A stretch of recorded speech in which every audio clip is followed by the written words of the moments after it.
Hello, welcome to 15 Minutes of Consulting Best Practices. Hello, David. Hello, Maria Isabel. It's nice to see you. Nice to see you too. Good afternoon. That's right. It is afternoon. It is just afternoon. So It's just excellent. 15 minutes afternoon to be exact in our end of the world. For those of you who are new to the space, we answered your questions about how to grow, how to bring the light and success through your consulting firm. And we do that in response to questions you ask. So ask them as you come in, comment, reply to the questions of others in this session. That's what makes it more rich and more valuable. What do you think, David? I think that sounds excellent. I'd like to hear if you're on either for the first time or you've been here before but haven't asked a question, what is on your mind? Just type in the comments and what's the big challenge you have this week? Maybe we'll get a chance to poke at that. But we can see what Deidre has teed up, what someone has sent in. So Deidre, what do we have? Let's see. Helen says, we are deciding on an investment that will allow us to grow our firm further over time. The return is not immediate and the investment is significant enough that it will take some of the cash we set aside for a rainy day. Oh, okay. Do we prioritize the potential for growth or our cash? How do we think about this? This is a great question. So thank you for submitting that question, Helen. Maria Isabel, what do you think? All right. So I'm afraid I'm going to come off with a typical consultant answer on this one, Helen, which is it depends, right? So when you talk about the cash you've set aside for a rainy day, right? I think that's the phrase you use. What do you mean? So we suggest each consulting firm, no matter the size, has a minimum of 3 to 6 months of cash reserves. And that's because our business is kind of not exactly cyclical. You'll have peaks, you'll have valleys, and you have a schedule of kind of payments or collections coming in that don't necessarily reflect the work that you're doing, right? And therefore, it requires a bit of cash management.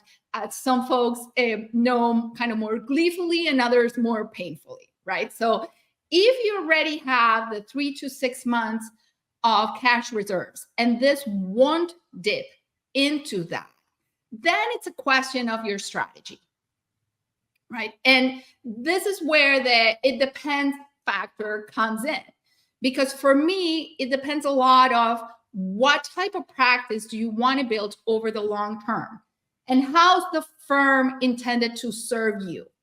And this is something we work with folks over time through several programs, right? There's quite a few paths that work and that require you to think about cash differently.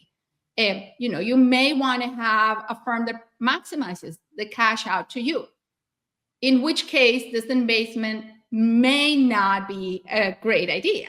Or you may want to have a firm which value builds over time, in which case it may be a great opportunity to get more and more value built into your firm. David, I'm curious where you comment on this question, because well, I mean, obviously, I come in a similar place. I think there's not a single answer for what to do for Helen, but I agree that we tend to look. Cash management is really important. Right. If you're running a consulting business. And in fact, again, if you're listening, you have any kind of cash related question, throw it in there, because we encounter this very frequently. And we do have some principles that we advise firms to live by, having 3 to 6 months, as you said, Maria Isabel, of cash. Paying tomorrow's bills with today's dollars is an important principle. And that way, when you get to tomorrow, you're already okay. And those amount to, sort of similar ideas. And if you have to know where you want to go in order to decide where to invest. Do you dip into cash reserves, which was her question? Yeah, how big are your reserves? If you have 2 years of reserves, yeah, dip in, invest for growth. And there are times when it's worth almost no matter what, when you have to make a big bet, and you make a big bet.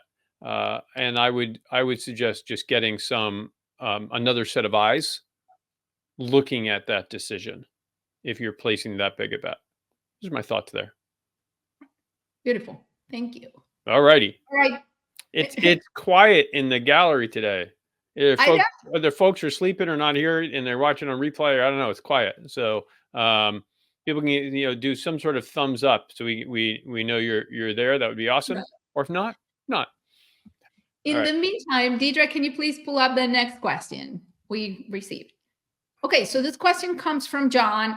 Ooh, and if I recall correctly, this question comes from last week's LinkedIn Live where John asked in the chat and we didn't have time to comment. So John, hopefully you're here. And if not, you'll see us on the replay and you'll get the answer to your question. All right. The question is, David, what are good methods to identify potential prospects to attend a business presentation? What do you think, David? Yeah, so this was last week, and I had asked for some clarification from John, like what does he mean by a business presentation? Which if it came through, I didn't see it. So what do you think he means, Maria Isabel? What do you think John means by a business presentation?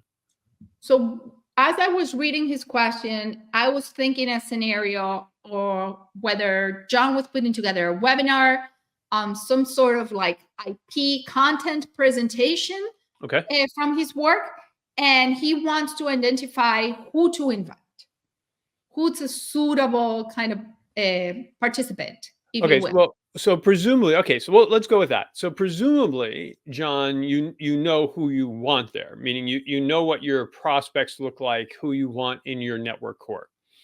And let's assume you're trying to do a webinar.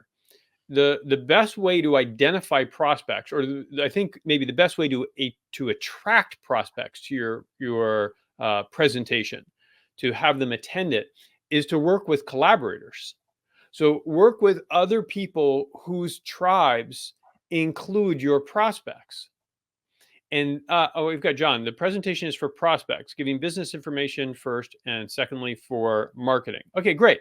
Perfect. So thank you. So it does sound a little bit like a webinar, and so this answer still applies, which is find other folks who have your prospects in their tribe. So if you want business owners of small and medium-sized businesses, that's too broad, John.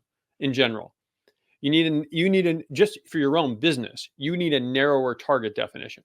In what industry or for what functional area?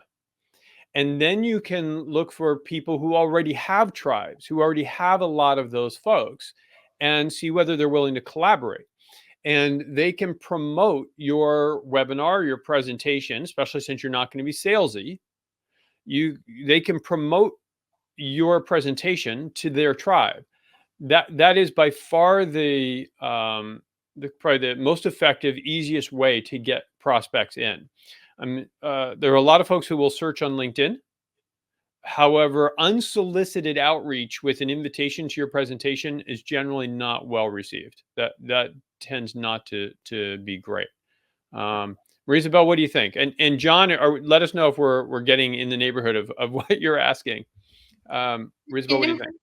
I'm thinking any type of business is a potential fair. We'll push back on that. Yeah. Perhaps some more another day, and after I heard more about it. In general, I think also particularly when you're talking about small to medium-sized businesses, folks are connected to other small and medium-sized business owners in their area. So you have manufacturers, construction, moving company, and exactly then what would be helpful for you, John? Are you looking for a suggestion on how to get people to come over, on how to reach out to them? In which case, David's suggestion is the one we see having the most impact which is through somebody that knows them and that knows you, right? And can actually share, okay, look, either I'm going to this presentation, come with, or this will interest you, or here's John and he's doing the presentation, it's worthwhile attending. Yeah. That's my. So yeah, I mean, there's probably more discussion to have around targeting, but to be fair, let's and John, we can talk, we can keep talking about that. So hopefully, collaborators, I think, sounds like our biggest answer, and also asking people to bring a friend, bring Right. someone with, and who else they know would be great. So hopefully that gets us in the right neighborhood. But John, feel free to ask a follow up, which would be awesome. And anybody else is open to ask a follow up. And thanks for coming back, Deidre. What else do we have in your magic bag of questions here? Let's see. David, I'm going to put you on the spot again. All right. Okay. Is that okay? You're going to put me on the spot for this? Okay. Yes, for sure. All right. Nancy has a workshop coming up with a client as part of a project. The agenda is pretty well set because it's part of a series of workshops to get the project done. Is there a way to make the agenda for that type of meeting right side up? And thank you, Nancy, for referring to the agenda and the whole concept of right side up and giving David an opportunity to share his thoughts on that. Yeah. Okay. So if you're listening and you're like, what the heck does right side up mean? I'm not going to grab yourself a copy of the Irresistible Consultant's Guide to Winning Clients. It's that book right there. Irresistible Consultant's Guide to Winning Clients, and in that book. Okay, so how do you make an agenda right side up?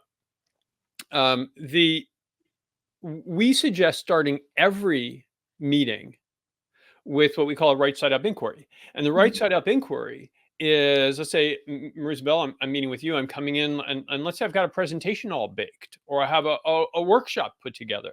I'm still going to start off by saying, hey, Marisabel, I've got this presentation ready because we had agreed that's what this meeting was about. But let me just check in with you.